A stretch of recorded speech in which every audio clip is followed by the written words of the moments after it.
আজই মুর্শিদাবাদে বাবরি মসজিদের শিলান্যাস করছেন সাসপেন্ড তৃণমূল নেতা ও ভরতপুরের বিধায়ক হুমায়ুন কবির।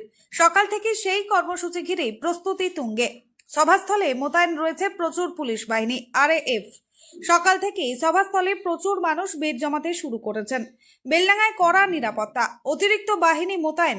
পাঠানো হয়েছে আরও একজন পুলিশ সুপার ও একজন অতিরিক্ত পুলিশ সুপারকে। মোতায়েন রয়েছে 250 RAF, 100 জন অফিসার। মোতায়েন হওয়া অফিসারদের মধ্যে রয়েছেন DSP, ইন্সপেক্টর এবং সাব ইন্সপেক্টর পদমর্যাদার অফিসার। এছাড়াও এলাকার মোতায়েন রয়েছেন 100 জন কনস্টেবল এবং মানুষ মাথায় করে ইট নিয়ে আসছেন। কাতারে কাতারে মানুষের আগমন। ব্যুরো রিপোর্ট, সময় বার্তা।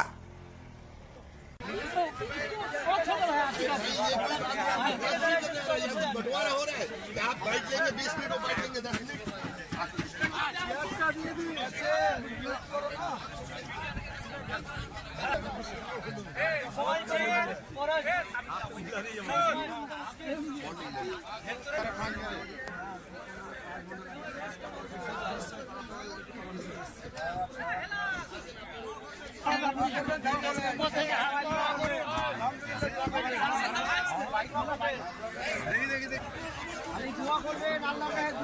মানুষ কত ভালো ভালো মানুষ দেখতে পাচ্ছেন।